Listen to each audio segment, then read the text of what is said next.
Nako, marami na namang iinit ang ulo sa Pangulong Bongbong Marcos nito. Kapag nabasa 'to, ay, eto yung mga ayaw na ayaw ng mga kalaban ng gobyerno. Yung mga tipo nagsasabi na, kailangan ng palitan sa Department of Agriculture. Masama kayang ginagawa mong pagbibigay ng bigas na galing sa mga nahuli. Wala mas basihan na batas. Baka magalit na naman 'to 'pag nilabas ko po 'to, mga kababayan. Hindi natin maikakaila ngayon sa mababasa ko at ibabasahin ko sa inyo na ang Pangulong Ferdinand Bongbong Marcos at ang pamilya Marcos kaya inaayawan ng mga mayayaman at inaayawan ng mga politiko na ayaw sa kanila, mga kapatid, ay dahil po dito, mga kababayan ko. Ito po, kung babasahin ko po ito sa harapan ninyo, mga kababayan, sabihin ko po ito, bigas, ayan na, bigas, bagsak presyo pag naubos ang mga smuggler. Ganda, di ba? Sabi pa dito, mga kababayan ko, kumpiyansa si Pangulong Ferdinand Bongbong Marcos Jr. na hindi kailangan mamudmod ng libreng bigas sa mga mahihirap na Pilipino sa sandaling maubos ang mga pinapamahaging smuggled rice. Ano laban niya? Ito. Sinabi ni Pangulo na kapag wala ng makukumpiskang smuggled na bigas. Tapos na naman sila dito. Smuggled na bigas. Ito nangangahulugan lamang ito na natigil ang mga smuggling at hoarding at bababa ang presyo nito sa pamilihan. Correct, Mr. President. Bakit? Number 1 na tumitira, number 1 na bumabanat sa ating mga farmers, mga kababayan ko, is the smuggled rice. Smuggled, tapos yung mga mababa ang taripa na importation. Kasi importation yan eh. I always repeat this sa mga kababayan natin. Kapag imported ang bigas, mura kasi nabibili nila yan doon. Tapos papataw nila sa Pilipino ng mahal. Magsasuffer pa rin ang Pilipino. Tayo pa rin na magsasuffer niyan in the end. Ika nga, sabi ko nga, di ba? Kaya nga mga kababayan ko, si Pangulong Ferdinand Bongbong Marcos, sinusugpo natin ngayon yung pagtaas ng presyo ng bilihin. Actually mga kababayan ko, hindi lang po bigas ang hinahunting nila. Asukal at harina, napakarami pa mga kapatid. Kaya abangan na lang ng mga smuggler at mga nagho-hoarding ngayon yung gagawin ng Pangulong Bongbong Marcos, mga kababayan ko. Sabi pa dito, mga kababayan ko, ang mga sindikato aniyan ng bigas. Ayan. Ang nagbigay problema sa mataas na presyo nito. Kaya ito tinutugunan ng gobyerno. So if we run out, that will be great situation.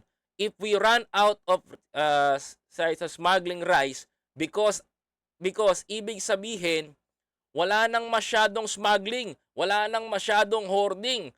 Makokontrol na ang presyo ng bigas, sabi ng Pangulo. Sabi pa dito. Kaya aniya napatupad napatupad ng price control ng gobyerno upang mapigilan ang pagtaas lalo na ang presyo ng bigas habang tinutugis. I like this. Gusto ko to Mr. President I like these words. Eto ulitin ko upang pigilan ang pagtaas lalo na ang presyo ng bigas habang tinutugi sa mga sindikatong nagpupuslit ng produktong ito sa bansa, mga kababayan. Ang sakit, di ba? Tinutugis na sila, mga kababayan ko. That's my President Bongbong Marcos. Ay, nako. Di ba? Tuwan-tuwa talaga ako dito, sobra.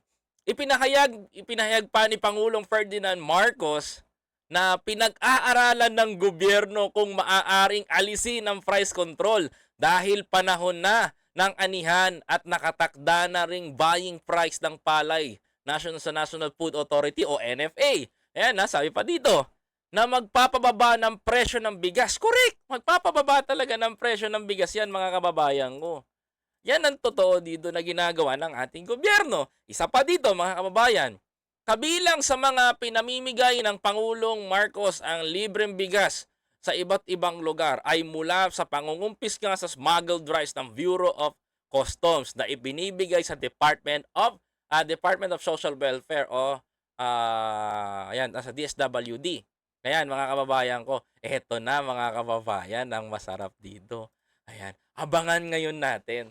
Sino-sino kayang mga senador? Sino-sino kayang eto challenge lang 'Pag may pumutak na mga senador diyan, 'pag may pumuna sa pangulo diyan, 'pag may dumali sa pangulo diyan, protector 'yan ng mga ng mga sindikato.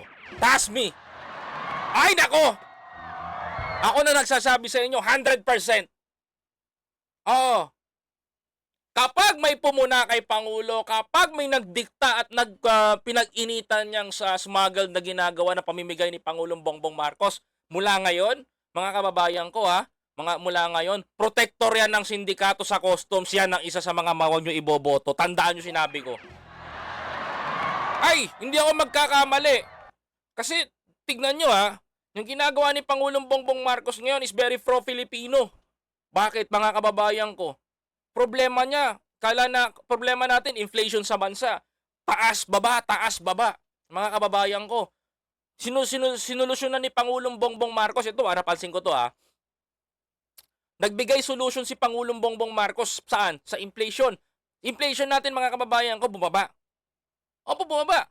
Nagkaroon ng mas mababa na ngayon ang walang trabaho kaysa sa may trabaho. Ngayon, hinanap natin for the month kung anong reflection sa bansa natin. Nagtataka ng lahat, nagtataka yung mga yan, bakit mataas pa rin ang ganitong bilihin samantalang may trabaho na Pilipino. Mga kababayan ko, dapat pagpapantayan.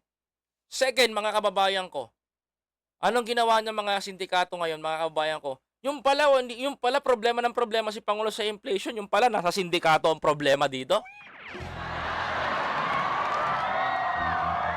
Mga kababayan ko, there is so many syndicates sa bansa natin, lalo-lalo sa agri-products, because mas mabilis ang pera dyan. Hello po sa inyo, Mami Pierre.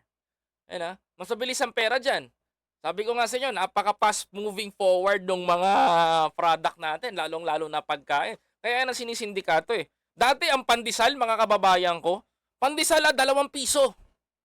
2 piso lang, napakalaki na tuwing umaga makakakain ka dito sa Pilipinas, may pandesal ka na. Masarap pa yung pandesal mo. Anak ka ng teteng, mga kababayan ko. Dumaan ng ilang presidente. Pagdating kay Pinoy, mga kababayan ko, ibig sabihin nun, lumala pa lang mga smuggling nun. Kasi tumaas yung presyo kahit harina Di ba? Nag-3, nag-4, anak ka ng teteng. Ngayon, 5 piso na isang pandesal. Kaya nga pag kumakain ako sa umaga ng pandesal, tapos sasaw ko sa kape, iniisip ko agad, nakakita ko, 5 piso, 5 piso, 5 piso. Sa 25 sa 5 kain ko ng pandesal, 25 pesos na kagad yun. Di ba mga kababayan ko? Sa asukal, tumaas din. Di ba? Nilalaro tayo ng mga yan. Di ba? Ginagawa tayong kengkoy ng mga smuggler na to. Ginagawa tayong kengkoy ng mga sindikato sa gobyerno na to. Mga kababayan ko, ang tinitira naman nila sa atin, yung rice sa agricultural products like ngayon, bigas. Gusto nyo ng ganyanan. Ang hindi naman pinangako, ang pangarap ni Pangulong Bongbong Marcos. The right word is pangarap. Pangarap. Ang pangarap ni Pangulong Bongbong Marcos, sabi niya mga kababayan ko, pangarap niyang maibalik ang 25 pesos na bigas. Mga kababayan, paano natin magagawa yun? Kung sinasawata tayo ng mga kawatan sa loob ng mga sindikato. Mga kababayan ko, ganito gagawin natin. Internal cleansing tayo. Diba? Mga kababayan? Ngayon, mga kapatid, ngayon, sa tingin nyo, kaya ayaw ng mga businessman, ayaw ng mga mayayaman, ayaw ng mga iilang oligarko sa Pangulo, mga kapatid. Kasi ang Marcos, pro-Pilipino, hindi pro-mayaman. Noon pa man, napapansin ko, ayaw ng mga oligarko sa kanya. Yung mga sumali sa EDSA, mga oligarko nagpondo dun. Yung mga mayayaman nandoon, mga nakadikit sa gobyerno, mga oligarko yun. Di ba? Kasi hindi nila magawa yung kanilang trabaho. Hindi nila magawa yung kanilang mga kababayan ko. plano. Laging nakaharang na nakaharang ang Marcos, laging kontra sa kanila. Kasi bakit? Kasi ayaw hindi naman papayagan ng mga Marcos pahirapan mo Pilipino. Kaya ka nga binotong presidente, kaya ka nilagay na presidente sa bansa natin para ano, tutukan at tukdan ang iyong mga mga trabaho, tutukan ang pagpapaunlad ng pamamahay natin. Kumbaga ang iniisip na ng Pangulong Bongbong Marcos dito, hindi lang inflation. Alam mo anong iniisip ng Pangulong Bongbong Marcos ngayon? Alam mo ano iniisip ng pamilya Marcos ngayon? Ng mga nakaupo na senador na matitino sagot sa ating gobyerno? Alam mo anong iniisip nila? Ano kayang kakainin ng mga pamilya ng bawat pamilyang Pilipino sa susunod na kinabukasan? Ano kayang kakainin nila ngayon? Ibig kong sabihin dito, iniisip na ng gobyerno natin anong kayang kakainin mo para bukas. May kakainin ba ang pamilya nito? May kakainin ba? Generally, ganun na nasa isip ng mga yan. Kaya tandaan nyo, kapag ang Pilipino unang-unang pinahihirapan, ang Pilipino ay umaangal, ang dumadaing, ang Pangulo ang nasasaktan. Hindi po ang mga politiko na yan, mga kababayan ko. Lagi nyong isipin to, mga kababayan ko. Kapag ang tao umaangal, kapag ang tao o magsasaka ay nagrereklamo, pumupunta sa mga ahensya ng gobyerno, ang nasasaktan, Pangulo ng Pilipinas. Tatandaan nyo po yan. Kasi bakit? Farmers, biruin nyo, yung tariff, gustong tapyasan, gawing zero ang ginawa ng Pangulo. O di, tablahin natin yan. Hindi namin pinayagan. Tablado si Jokno. Di ba? O, mga kababayan, nasunod ba? Kasi bakit? Sila mawawalan eh. Di ba? Kaya marami nagagalit sa mga Marcos. Now, kaya mga kabataan na makakapanood nito, mamulat kayo ha. Mamulat kayo. Huwag yung danasin yung dinanas ng mga ng librong dilaw. Mga kababayan ko na sinasabi ko. Mamulat kayo sa katotohanan. Bakit marami nagagalit sa Marcos? Tanungin yung sarili nyo. Kasi ang Marcos ay pro-Pilipino. Pro sa mga mahihirap. Pro sa taong sa masang Pilipino. Hindi siya pro sa mga mayayaman o pabor sa oligarko. Mga kababayan ko. Ang mga oligarko gamitin sa negosyo para mapaunlad ng Pilipinas. Buti na nga lang sa pagkakataon na to eh. Andyan ang SMDC, Ayala Corporation, at iba't ibang kumpanyang mga malalaki at small entrepreneurs na nakasuporta sa Pangulo.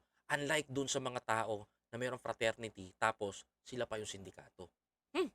Baka, Hello Garci? Ako ba yan?